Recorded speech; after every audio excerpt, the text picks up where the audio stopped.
Hey, what's up, guys? This is Response, doing another commentary for Nerdstomper.com. I'm going to be looking at using hallucinations in Protoss vs. Zerg effectively. We're going to be using hallucinations with our army. We're going to be timing attack with hallucinations, learning a great, strong, powerful timing attack, and you can really bolster your army with the hallucinations to really make it overpowering. And we're going to be using hallucinations as scout to get an exact feel for what our other player is doing. Alright, so I just got a replay here.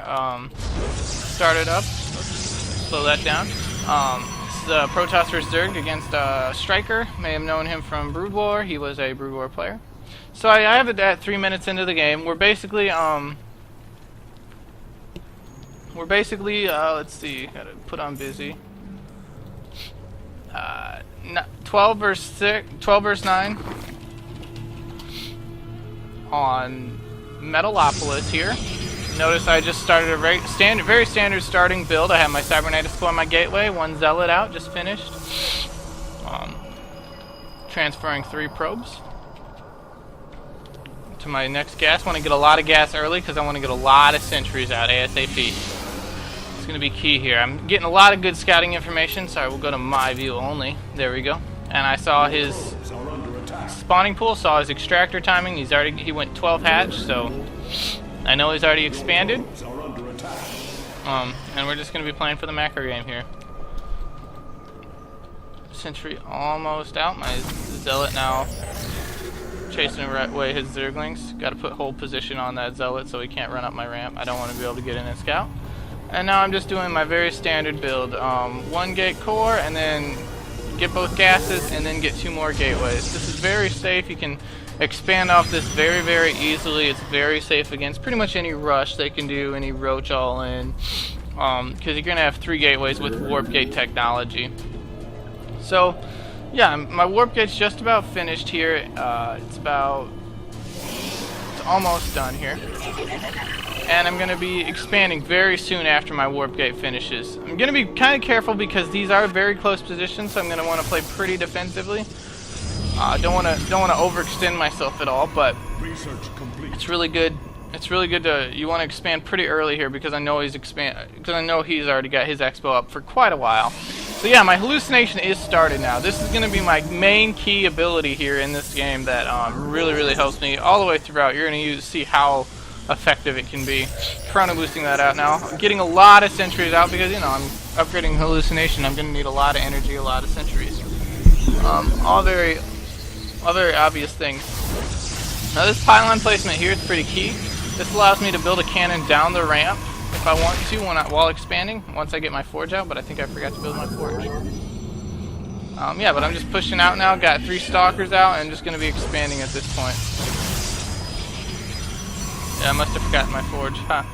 So I'm a little late on my forge there, but that's not going to be too big a deal. I still have the 3 warp gates, and I'm still going to be able to expand pretty easily. Waiting for my hallucination to finish. I want to get that out ASAP. I should be chrono boosting it again, but I guess it's almost done, so maybe I didn't want to waste my chrono boost on that.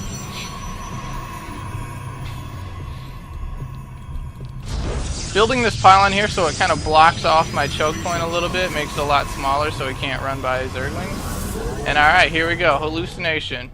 Notice right when the hallucination is finished, I just am hallucinating this Phoenix, and I'm going to be scouting around with it. I want to scout in the gold base, seeing if he's expoed there. Very unlikely that he has, but you never know. And now checking his main. I see that he's got a hatchery. Got to stay on this guy. He's got 2 hatcheries, no Evo chamber yet. Sorry, he was building an Evo chamber, no layer yet. So that's pretty key to remember.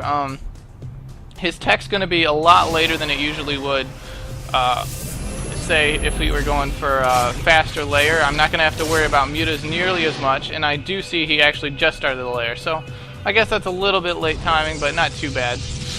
Alright, so for the response to this, I see that he's getting a lot of roaches, so I'm just going to throw down 2 robotics facilities. I'm not expecting to go too muta heavy or go to muta since he's getting that layer so slow. So I'm just going to be getting a lot of immortals here and go for a really quick timing attack. And again, getting another Phoenix out. I'm just using this to scout everything. I want to know exactly what he's up to. I don't want to be surprised by anything. A lot of Protoss vs. Zergs, it's really easy to lose just because They surprise you with one attack, or they surprise you with their unit composition, mutas maybe, and they kill you. So I'm just really trying to keep tabs on him. Keeping tabs on his army count, how many drones he has at each base, and what buildings he has. So you see how effective this hallucination has already been. I mean, I've gotten a ton of scouting information, and it's basically for free. 100 minerals, 100 gas. I mean, that's very small.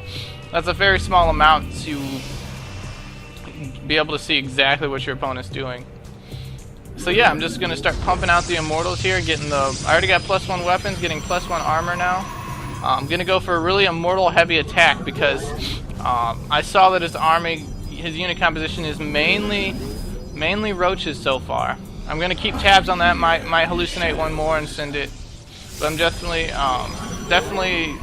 in the know, as I guess you could say, as what he's doing.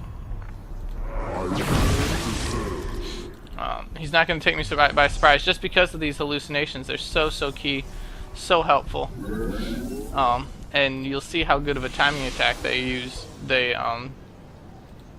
can be used for as well. They can be great addition to your army if there's no overseers on the map, or if there's no overseers. If there's no overseers in the area. And wow, the immortal portrait is actually freaking awesome. Look at that dude. Never actually seen it before, but dude would kill you, man. Alright, so yeah, I got 3 gateways and double robotics now. This is a pretty common build. Double robo is becoming more and more standard with a lot of immortals, just because roach since the roach buff, roaches have just become so strong. Just absolutely ridiculously strong. There's really no other. The best counter to them is immortals in the early to mid game, or I guess like void rays because they can't attack air or something. But you know, like the problem with void rays is with any other unit composition, it's going to be terrible. So.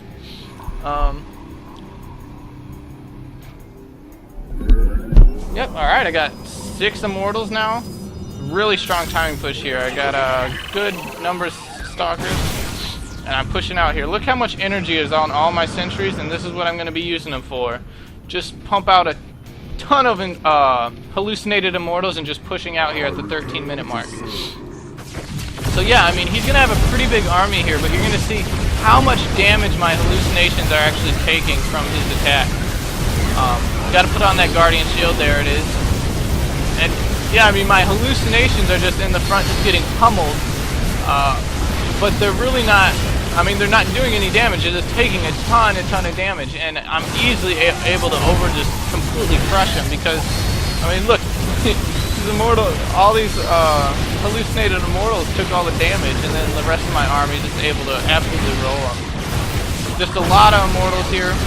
A lot of stalkers. This is a really strong unit composition in the early game, as long as you know they're not going. As long as you know they're not going muta. I mean, there's really no reason to go a lot of stalker immortal like this. So yeah, I just kind of straight up roll them up there, and it's pretty much over. So yeah, I mean, you can see the effectiveness of hallucination. It allowed me to pick the perfect unit composition for what he was going. I didn't have to get very many stalkers because I knew there wasn't going to be a lot of anti-air. I mean, there wasn't going to be a lot of air, and I was able to just pump out a lot of mortals because I knew he was going roach, and I was just able to roll him up. And then with my attack, just getting a lot of hallucinated immortals helped so much.